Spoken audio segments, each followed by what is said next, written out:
My name is Katarina Wangler-Björk. I'm Chief Impact Officer of Exponential Roadmap Initiative, and I'm so pleased to be here with all of you and all of you.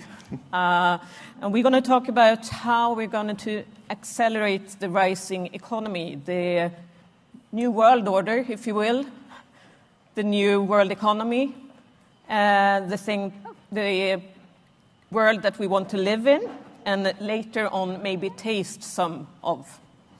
I want to introduce my very large panel.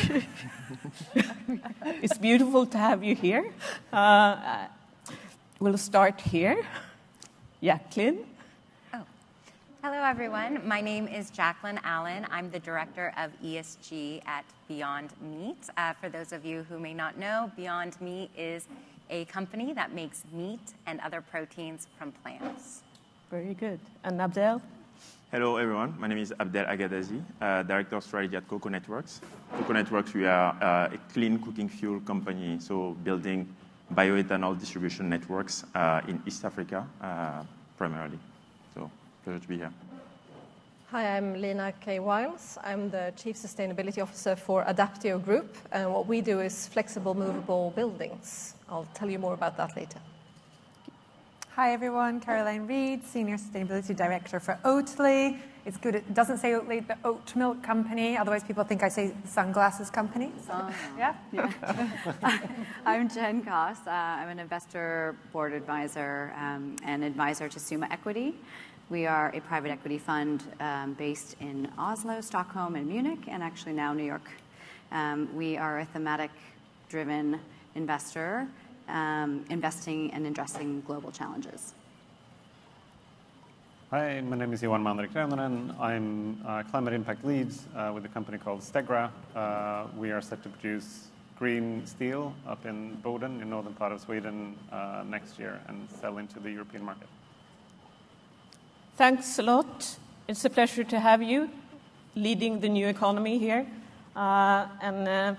We're going to deep dive a bit in 3 topics. We're going to talk about what is climate solutions and why do we need them, and what a year ago we launched the Climate Solutions Framework, and what is that and how can that be used. And then we're going to look at how can companies drive systems transformation, and then the last block a bit more about what do we need, what are the enabling infrastructure processes support that we need to make this happen at speed and quality.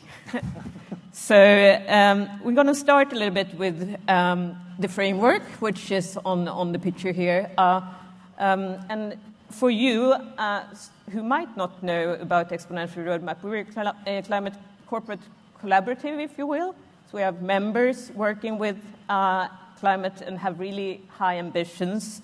And we were launched many years ago, or 7-8 years ago, with the Exponential Roadmap, where we identified these are the solutions that we need to phase out fossil fuel, the fossil fuel world, more or less, in the different sectors.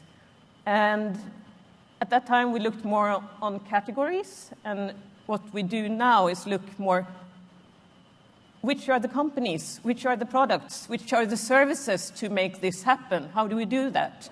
And that's why we started to look at the Climate Solutions Framework. So that is what we're going to discuss here. And I'll start with Caroline and Johan to talk about the framework, so you get a sense of what that is.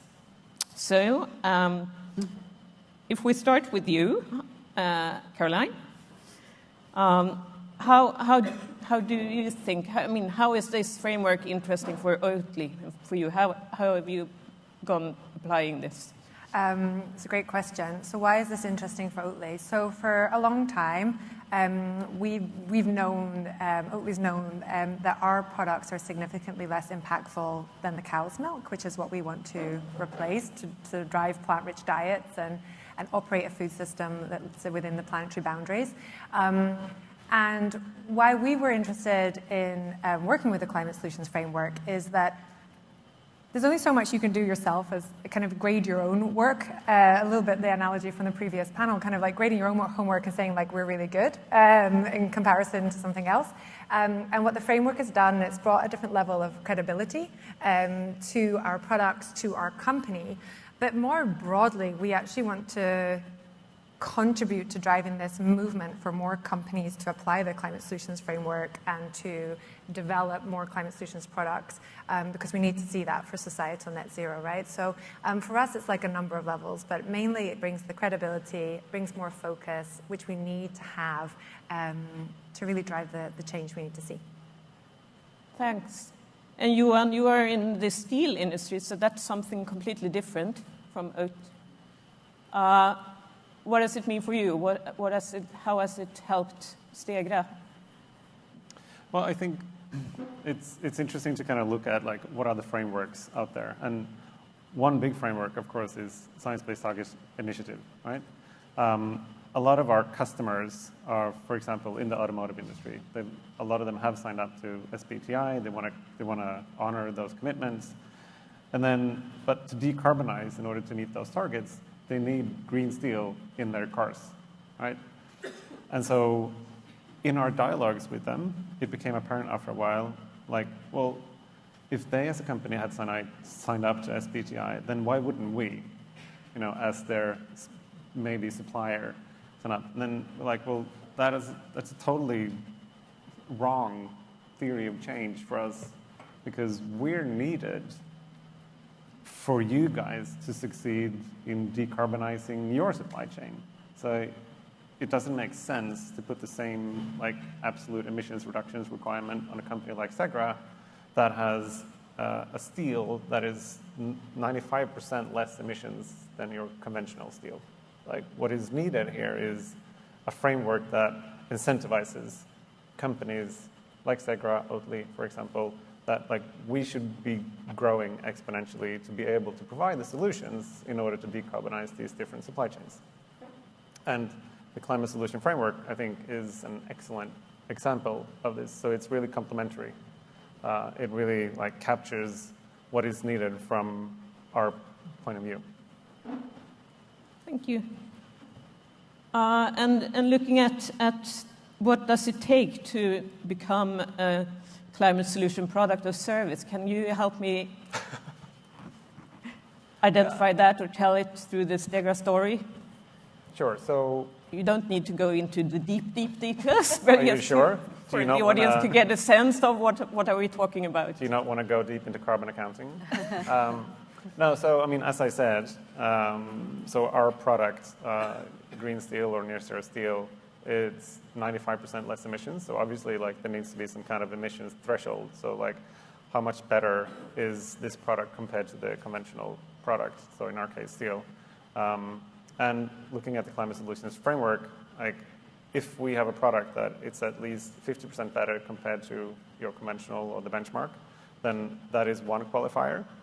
Or you could be already where your industry needs to be in a net zero economy. And proud to say we're almost there, but not quite. But we still qualify under the more than 50%. But you can't only look at that. You need to look at the guardrails as well. If we were to, for example, establish a green steel plant, that would really negatively impact the surroundings, the environment in Boden. It would have all these negative impacts. Then that would also be wrong, right? So we can't produce the climate solutions needed and don't care about the rest, right? So I think it provides an easy enough framework. It's easy for us to talk about it. It's easy for our customers to understand how this is good for them as well, and how they are complementary. So I think it's actually quite self-explanatory. I think do one of those things and do no significant harm in the other areas. Thank you. And looking at the shifting out of the economy, then it's also about identifying which are the companies, not only the product or services. And looking at that, Caroline, can you help me talk about that a little bit. Be the teacher. Yeah. Ah, So be the teacher. Be the teacher. Well, there's 3 criteria to qualify as a climate solutions company. So if I start with the middle one, the blue, it says that 90% of your revenue must come from products or services that are climate solutions. So for us at Oatly, our products across the board are at least 50% less impactful than the alternative in the milk category. And I say that because it's cow's milk plus the plant-based milks that are in the category. So we check the blue box, and that's what all climate solutions companies need to do. But then there's 2 other criteria. So the green criteria is a really interesting one because you have to have a public interim and net zero climate targets covering all your emissions. Seems pretty straightforward, but actually as a climate solutions company, we went a little bit in circles for a second. Because you just heard from Johan a minute ago that SBTi, which is like the most known kind of credible framework for helping you set your net zero targets, well, it requires absolute emission reductions, and absolute emission reductions for a climate solution company actually means you're limiting growth, you're limiting the positive impact that climate solution can have. So we're like, okay, we want to be a climate solutions company, but how can we then set these like net zero climate reduction targets? So not to go super in the details, but just to say that we did some really interesting work together with EcoAct. There's a white paper published. I'm happy to share the link. But basically, as the framework also highlights that as a climate solutions company, you actually should set more intensity climate reductions. And so we did that, and we actually then have articulated our net zero target as a net zero. We're contributing to societal net zero, which is really the role of a climate solutions company, right? So that's how we checked the green box. And there's a white paper if you want to read it. And then finally, it's not enough to have those climate solutions products and be the climate solutions company if you're not actually driving the systemic change. So the 3rd criteria is that you're working more broadly to transform the sector. So from Oatly's perspective, we're not just here to transform your latte, but we're here to actually drive systemic change in the whole food system. The food system is fucked up. It's broken. And we need to see change. And so Oatly uses its voice and its brand to really advocate for systems-wise change when it comes to everything from policy but also consumer awareness. So that is how you qualify as a climate solutions company, and hopefully some of you in the room can do so in the future. Thank you so much, and thank you both. And I also wanted to invite the audience to give a warm hand for the first qualified climate solution companies, Futerra and Oatly. Great job, and so inspiring to work with you on this. Taking the, we can take away that one, yeah, and have whatever. No, I mean, taking the discussion about companies, how we can drive transformation and systems transformation. And now I want to talk with all of you, starting with you, Abdel. How do you look upon it in Cocoa? And can you tell a little bit about what you do and how you help enable systems transformation? Sure, I'm happy to. So, Cocoa, we are really positioned on solving a core issue in like the climate journey, which is the clean fuel. I mean, the fuel that's used to cook, basically. So today, I think there's still 2.3 billion people who still cook with what's called dirty fuel, which are primarily charcoal and firewood. And this cooking CO2 emission is equivalent. It's actually more than the whole transportation industry combined. So that's like aviation, maritime. And paradoxically, it's actually not difficult to solve in the sense of like, we know the solutions, we know how to deploy them. It's not like a hard-to-abate sector per se. What Cocoa does is we build bioethanol, which is one of the cleaner fuels. So you actually have like 3 clean fuels, so electricity, gas, or biofuels. And we focus on the biofuel and build distribution networks for customers, so household directly, enabling them to have access to a cleaner fuel at the right price points. And the way we do that systematically to make sure that this actually, address the core of the problem, because this problem has been like addressed through a different angle by multiple companies, is working together with let's say, all the actors in the sector. So that includes the policymakers, because energy transition is still a heavily regulated sector and environment. So we need the public policies to be on our side and to actually also create the regulation that makes sure that we can execute and we can deliver the work. And then we also need to make sure that from a pricing perspective, it works. So that's where we work leveraging the carbon market to have a pricing that makes sense for customers and to also have an innovating financing solution to drive that energy transition. And I was looking at the framework, I think it's quite interesting because we do check like all the boxes in terms of like, we qualify in terms of like reduction of the impact compared to the alternative, which are like the charcoal, and also do we have any of these externalities and negative externalities? And in fact, we don't as a company, which I think demonstrate that climate is really at the core of like the solution that we're doing. And now, and I think this is why this session is also quite interesting, is like how can we accelerate? Because really around accelerating. Today, Cocoa, we serve 1.3 million households, so across Kenya and Rwanda. And just looking at, sub-Saharan Africa, not even talking about the other continents, I think there are like 500 million households that can get access to this. So the challenge is large, or the opportunity set is actually large. So it's really around, okay, let's accelerate and get this solution that we know to more households. Thank you. Very interesting and inspiring. And Lina, let's talk to you and talk about you and Adapteo. How do you change your sector? Yeah, I'm going to go out on a limb and assume that nobody in the room knows what we do. So I'm going to explain what we do at Adapteo. Please do. Please introduce what you do. Our buildings as a service is our core concept, and it's a circular business model based on the concept of reuse, really. That's the core of what we do.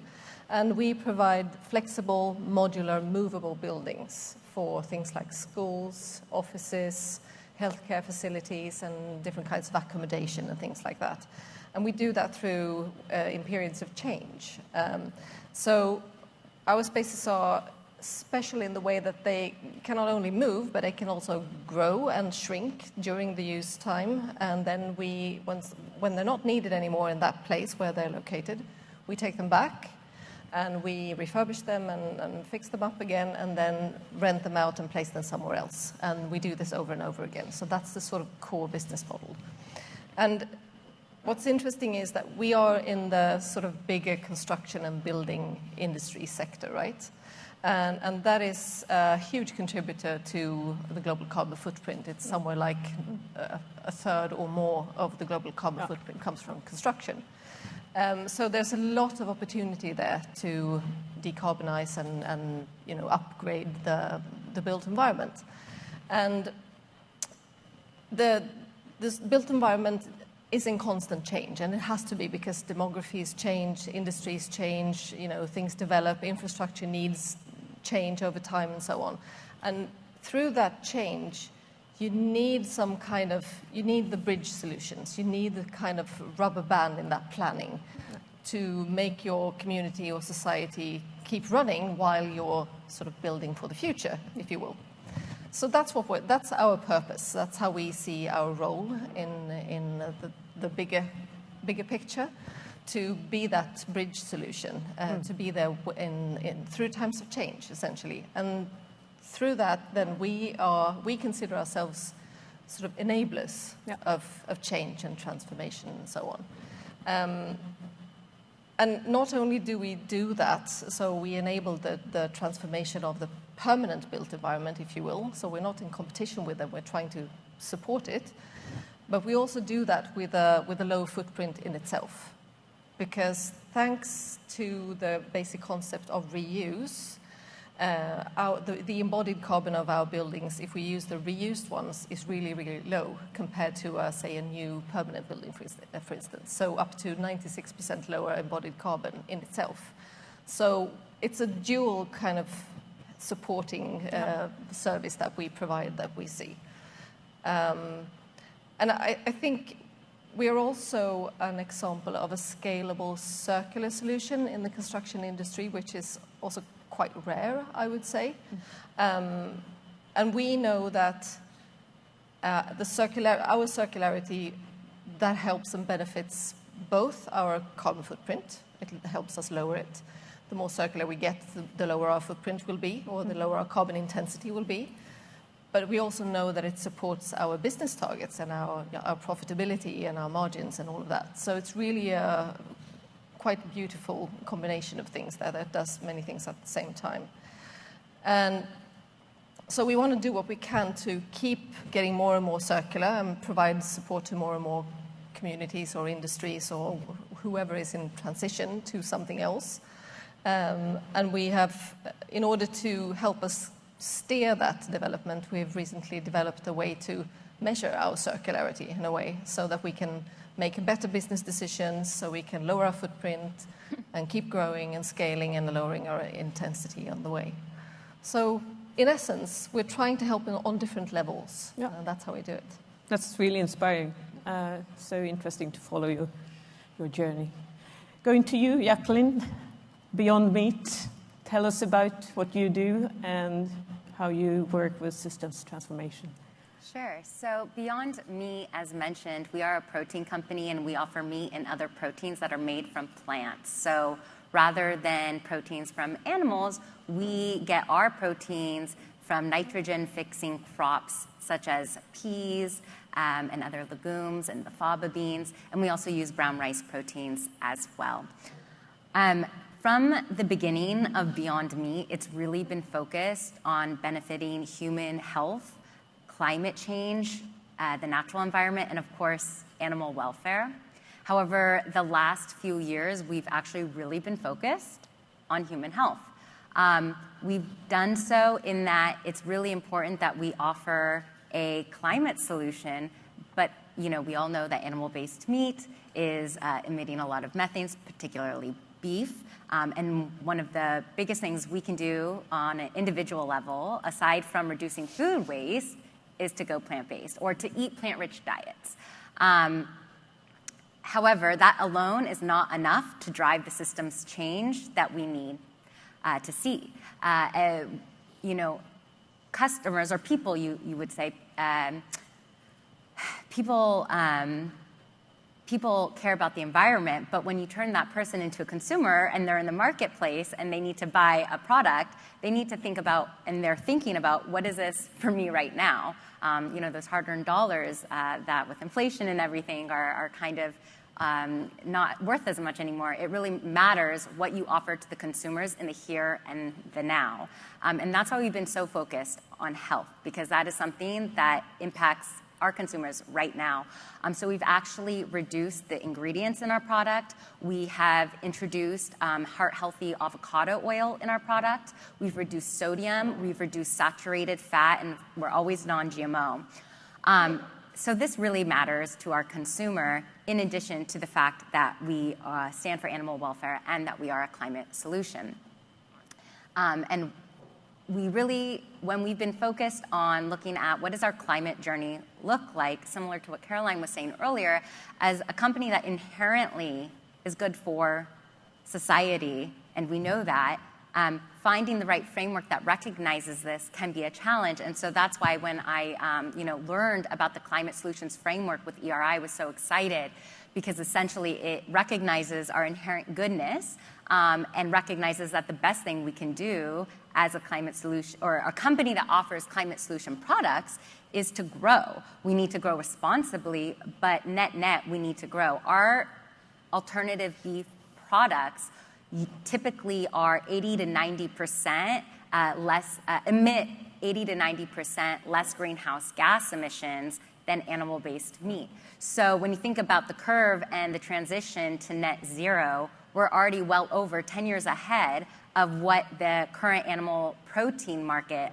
offers. So we are a solution in the here and now, not for 2040, not for 2050, but right now. What can we do to help accelerate that curve is to support businesses like ours that are already offering solutions. And so that's why we're so excited to partner with ERI and to work with the Climate Solutions Framework going forward.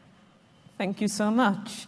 And I think I would like to bring in Jen here in the investor perspective on systems transformation, and how can you act and how do you work with driving transformation? And it's so fascinating because there are so many different perspectives here up here. But I think that as I'm sitting here thinking about Summa, we not only invest in companies like yours, but we truly believe and also measure in a way that I think is very conducive to this conversation. So as I mentioned, we're a private equity fund. We are on Fund 3. We have about 4 billion euros assets under management.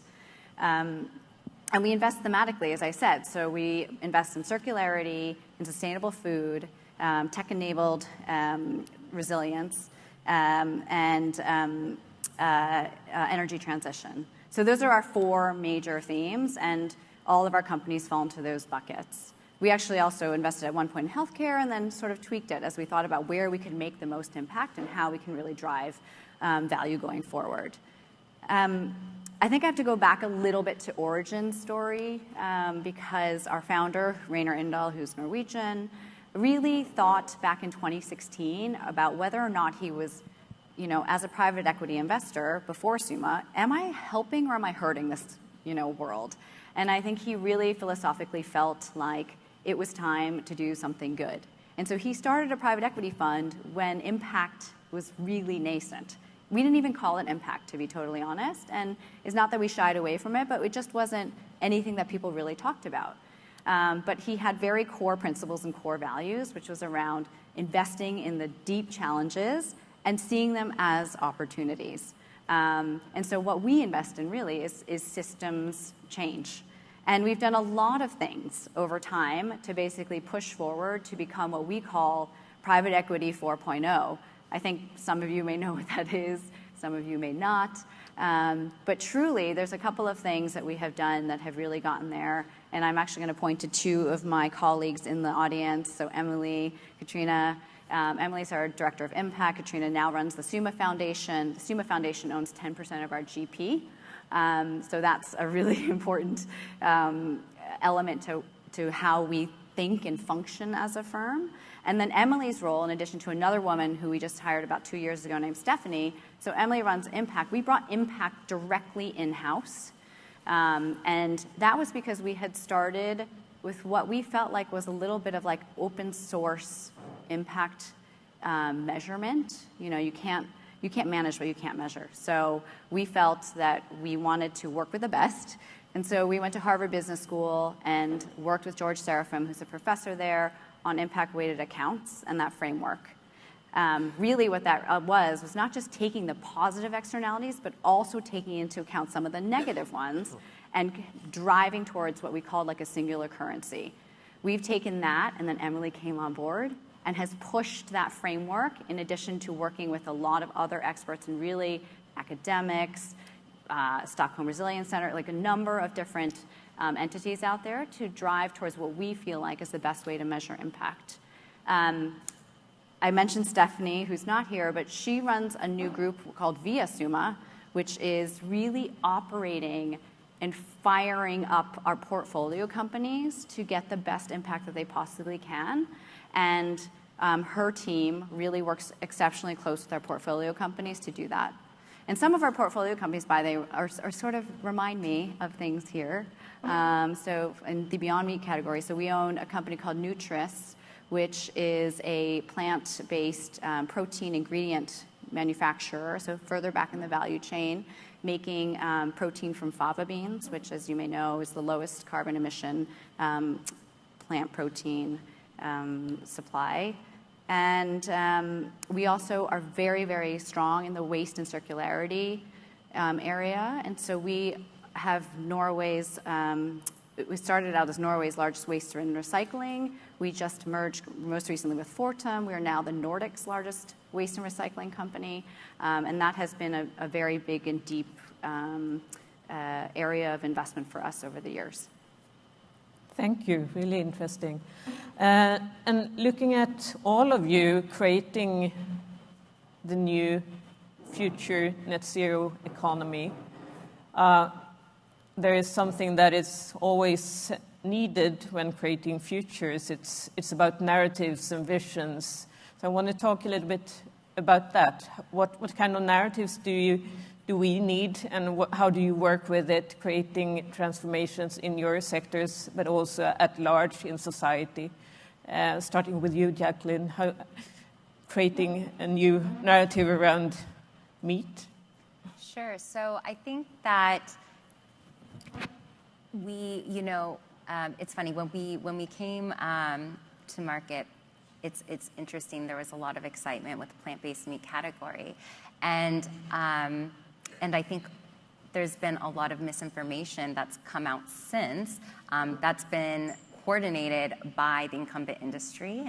We know that the animal agriculture industry and pharmaceutical industry, which have a relationship, have actually been investing in casting doubt on plant-based meat. And so one of the things we've been really working on, in addition to making our products, as our CEO says, unassailable from a health perspective, we've also been working on reframing and getting back that narrative that plant-based meat is better for your health and the environment and animal welfare. It may not be the solution you choose or you support, but it is still a very important solution.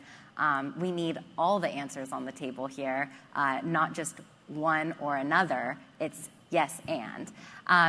So one thing we've done recently is actually we put out a short film called Planting Change. It's on YouTube, and if you haven't seen it, I encourage you to do so. It already has over 3 million views, which is great.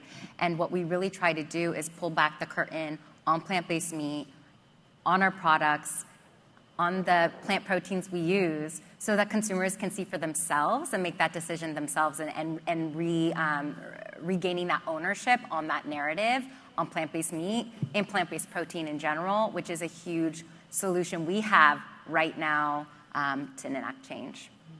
Thank you. I'd like to continue on this topic with Abdel, Lina, and Jen, looking at what kind of narratives do you want to replace in order to fuel your solutions and change the systems? What are the bottlenecks when it comes to influencing the consumer markets or create new markets? Sure. Happy to start. I think similarly in our industry, I think the big narrative is fighting this conception that there's only one way to do things. So for the longest time, to solve the issue of cooking with like clean fuel, there was only one solution. So which is a fossil fuel, which is like the liquefied petroleum gas. So the bottled gas solution, which has been, let's say, for the past 5 decades, the primary solution, which private sector, governments, and everyone has been investing on. I think since then, especially over the last 5-10 years, because technology has evolved so much, new business model, new financing model has also emerged. Other solutions are now, let's say, viable and economically viable and commercially viable. And I'm thinking about biofuels, for example, or I'm also thinking about electric cooking, for example. So one of the big narratives that we are fighting is really then now saying we need to shift the way we're thinking about things, and we need to think more holistically to say, okay, maybe because for the past 50 years we invested in like this solution, which in itself is also fossil fuel. Now that we need to create a more resilient future, especially for peoples and for communities, how can we open it up and how can we invest into like this newer, cleaner solution as well? And I think there's a recognition, there's like a lot of research that has been done, but then on a day-to-day basis, it's still an uphill battle because we need to fight existing system, we need to fight vested interest from the prevalent industry, and that's I think is like where I think there's like a strong need for us to kind of like have like a common voice and have like a strong call to action to say, actually, this solution exists. We know how to do them. We know how to deploy them. For example, the fact that we were able to market our solution to 1.3 million households in less than 4 years demonstrate that it is possible. So now it's really around fighting that existing view. Thank you. Lina. Yeah, I want to pick up on a couple of threads from you there. One thing that comes to mind is that it's really a lot about mindsets, and that stands in the way of things. We're so used to thinking in a certain way, and that also shapes all our policy and all of that. So for us, it's very apparent that everything, all our policy and all our economies and societies are really hardwired for a linear economy, the take, make, waste concept, right? So when you try and deploy a circular solution into that system, it doesn't fit. And it's also counterintuitive to that system in how you're supposed to think about things. So in a linear economy, new means fantastic, right? But in a net zero circular economy, new isn't great. It's the quality that becomes important, and what's the function that you're after, right?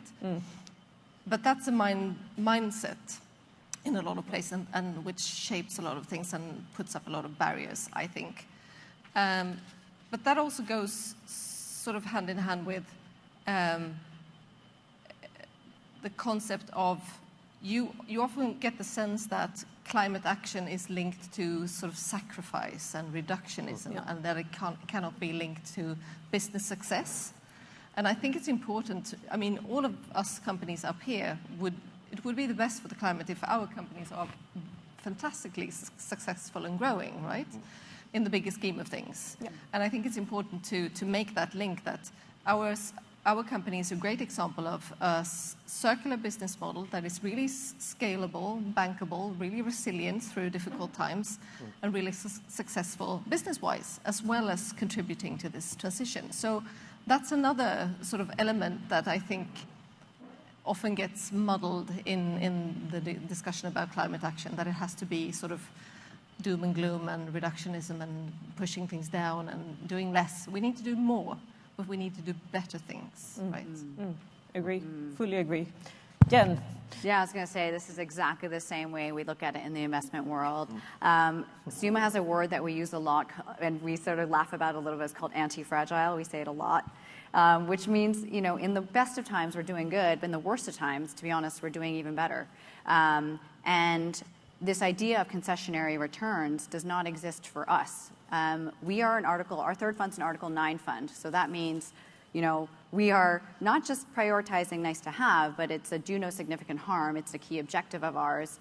Our hurdle rates for return are typical private equity returns. And we're seeing that across the board. So I think this mindset of people thinking about impact, by the way, when we started in 2016 and it didn't exist, so most of our LPs, it's not coming out of an impact bucket. It's coming from your absolute standard LPs who are investing in the fund, seeing good returns. Now, has that changed today? Absolutely. There are way more impact funds. There are sleeves of pockets in LP communities that are investing exactly into impact. But at the same time, when we come to the table, for example, bidding for deals, we're not always seeing impact funds. We're seeing the big guys, the big guns, out there, dog eat dog, going for the same deal. So I think that is something really fascinating happening out there in the market. Very interesting. Maybe. You look like you want to say something. Yeah, Caroline, yes.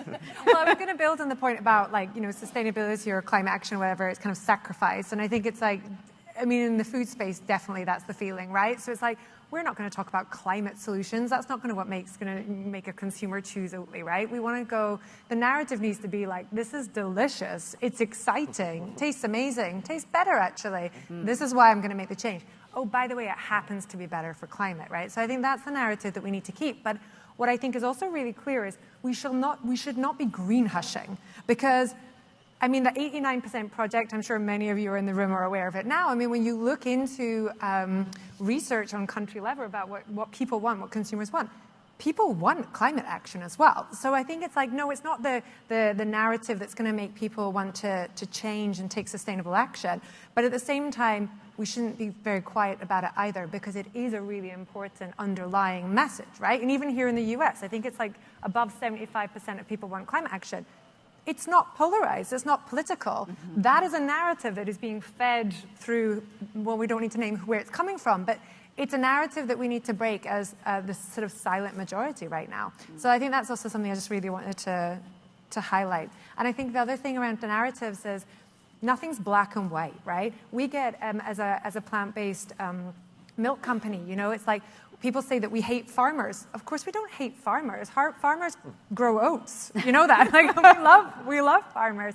But we also are aware there's many farmers that are stuck in a system that's not really working for them, working for nature, working for the planet as a whole. So I think it's really interesting also going forward around narratives about like, what are the unusual collaborations that we can be having? What are the dialogues we should be having? You know, we're friends with dairy farmers that are also trying to change the system from the other side. It's not black or white, and I think that nuance needs to be brought forward as well. Thank you. There's so many smart things that have been said. No, I think one thing that I wanted to kind of, highlight was like the shift of mindsets, right? So Stegra was founded 4 years ago. There was a team of 5 people and a PowerPoint. Like, there was no money. We didn't have existing operations, blah, blah. But if you want to establish the world's largest electrolyzer, ion production and steel production, you need roughly $8 billion to do that. And so how are you going to finance that? Like, you need to project finance the whole thing. Mm-hmm. And so there was a big mindset shift that had to happen with the investor community, with the lenders, and with the customers. Because usually when you buy steel, you buy that on maybe 1-year contracts, say. There is no green premium. Like, you don't really care about the embedded emissions, right? And so in order to finance the production site to be able to deliver the products, we had to get the customers on board saying, yes, we will sign 7-year offtake agreements that are take or pay. So even though we don't want the steel, when you ship it, we need to pay for it. And that was the kind of collateral that we needed for the investor community and the lenders to say, yes, we will, not give us, but we will, make available the $8 billion needed. And I think, so when I think about the impact that we can do is like, well, we can show that it's possible in a relatively short time, change the mindset of a lot of different stakeholders in a pretty wide ecosystem, right? And with that also comes a lot of the policy work. So, I mean, it's been said like on this panel as well, but like, we need a price on carbon. Like, if we're serious about climate change, then we need to put a price on carbon. And the EU is doing fairly well. We really hope that they're going to kind of stay the line on this. Because if we introduce that, there will be like natural incentives for companies like Stegra that are very capital intense to get the right conditions, to get the financing in place as well. And I usually think, well, what if we, went bust tomorrow? Well, we would have still created impact because we have made an impact on the policymakers in the EU. Because we say to them, well, we want these changes. You can make them. Like, it's not a risk for us. I mean, you can speak to the incumbents. Like, they dread this. They try to push it out, and a lot of them, at least, don't want this. But we do. So, like, if you want to speak about resilience, if you want to speak about future-proofing the economy, etc., then look at the companies that are willing to drive the change, right? Yeah. Thank you. We are soon out of time here, but I would love to invite you all to continue the conversation on our afterwork here, and also during that taste the future and talk about how does well-being look like, what does the new world look like, how can we create it together, and together with these leaders sitting here and with you leaders in the audience that probably already run a company, work for a company, work for a non-profit, lead some innovation. So let's create that type of conversations, and please stay. And to you all, thank you so much. It's been really inspiring to listen to you, and I want to double-click on everything that you've said and dive deep to it, but I will do that off stage. Thank you so much for coming. Thank you. Thank you.